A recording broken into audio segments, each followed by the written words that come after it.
Kali ini kita akan membahas tentang drama pertempuran Midway. Penasaran? Tonton terus!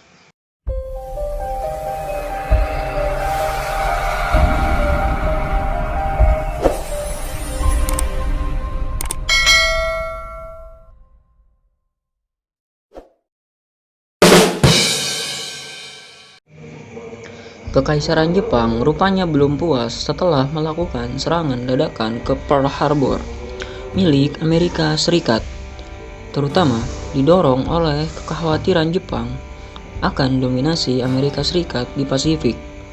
Laksamana Yamamoto merencanakan serangan kejutan berikutnya. Maka direncanakanlah serangan ke atol Midway dan markas di Aleut pada awal bulan Juni tahun 1942. Siapa sangka, upaya Jepang untuk menghancurkan armada laut Amerika Serikat yang tersisa pasca serangan Pearl Harbor ternyata berhasil digagalkan Amerika Serikat dalam pertempuran Midway. Bahkan, kegagalan ini menjadi momentum bagi Amerika Serikat untuk menunjukkan kekuatannya dalam teater Pasifik. Kekalahan Jepang dalam pertempuran Midway tidak lepas dari keberhasilan Amerika Serikat menyadap informasi dari pihak Jepang. Tim pemecah kode Amerika Serikat sudah mencurigai rencana Jepang untuk melakukan serangan berminggu-minggu sebelum kejadian melalui informasi yang berhasil mereka kumpulkan. Sebuah keuntungan besar bagi pihak Amerika Serikat. Dilansir Washington Post, pihak Amerika Serikat pada awalnya tidak mengetahui lokasi sasaran serangan Jepang. Hal tersebut dikarenakan Jepang menggunakan kode AF untuk menyebut atol Midway. Kapten Angkatan Laut Joseph G. Rochefort yang merupakan pemecah kode berinisiatif untuk melakukan tipuan berupa panggilan darurat tentang kerusakan sistem air tawar di Midway. Tipuan tersebut ternyata berhasil karena Jepang menyebarkan informasi tersebut ke atasannya dengan menggunakan istilah AF untuk menyebut Midway. Akhirnya Amerika berhasil mengetahui bahwa AF adalah Midway. Informasi penting seperti waktu, lokasi, strategi, dan kekuatan Jepang dapat diantisipasi oleh Amerika Serikat. Bagi pihak Jepang, bocoran informasi ini adalah hal yang fatal karena aspek kejutan mereka telah hilang. Satu-satunya kesempatan Jepang untuk menang adalah kemampuan lapangan armadanya.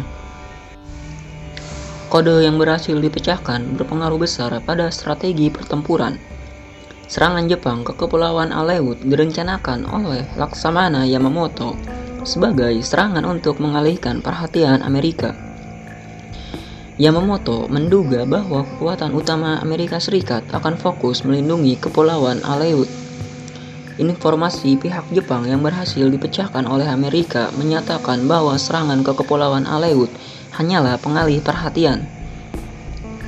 Hal ini membuat Amerika Serikat tidak terjebak dalam rencana Yamamoto dan hanya mengirimkan kekuatan yang relatif sedikit untuk melindungi Kepulauan Aleut.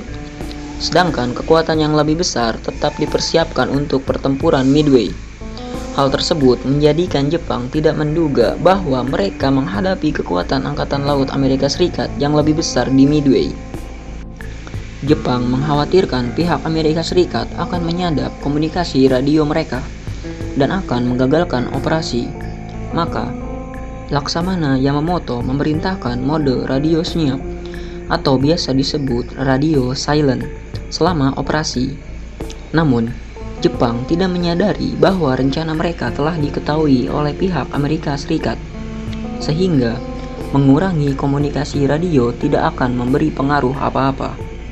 Terbatasnya komunikasi mereka justru membuat mereka kalah dari sisi pertarungan di lapangan. Salah satunya terjadi ketika Yamamoto mengetahui kemungkinan keberadaan kapal induk Amerika Serikat di sekitar Midway.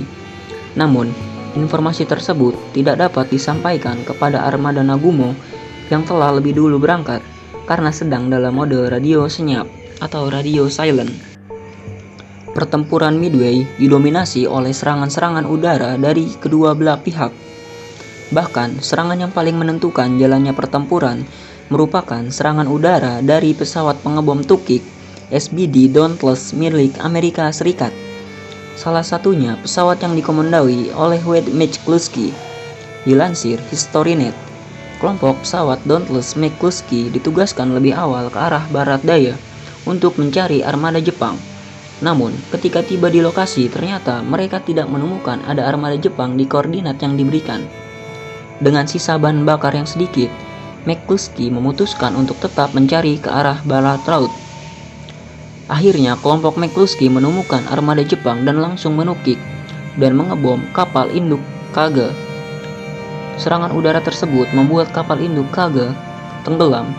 Keputusan McCluskey untuk tetap mencari armada Jepang menjadi kejutan bagi Nagumo yang saat itu sedang mempersiapkan serangan. Keberhasilan rencana penyerangan yang matang akan ditentukan oleh hal-hal yang tidak terduga selama pertempuran. Banyak hal yang tidak terduga oleh pihak Jepang sehingga rencana mereka menjadi berantakan. Salah satunya ketika armada Nagumo mendapat serangan tidak terduga oleh Amerika Serikat. Nagumo yang sedang melakukan pengeboman di Midway terkejut akibat serangan Amerika Serikat yang tiba-tiba dan tidak sesuai perkiraannya. Nagumo terpaksa memerintahkan untuk mengganti bom yang sudah dipasang di pesawat menjadi torpedo untuk mengantisipasi armada laut Amerika. Namun, upaya Nagumo tidak bisa mencegah serangan udara Amerika Serikat berikutnya. Alhasil, kapal induk Kaga, Hiryu, Soryu, dan Akagi menjadi korban keganasan pesawat pengebom Amerika Serikat dan tenggelam. Sedangkan pihak Amerika Serikat kehilangan kapal induk USS Yorktown karena serangan pesawat dari kapal induk Hiryu.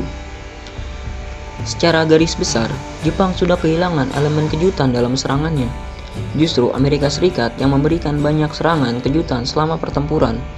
Hal ini berdampak pada kekacauan rencana dan strategi yang sudah disusun pihak Jepang. Bagaimana menurut kalian? Apakah kekalahan Jepang di Midway adalah kekalahan yang sangat telak? Silakan komen di bawah. Terima kasih.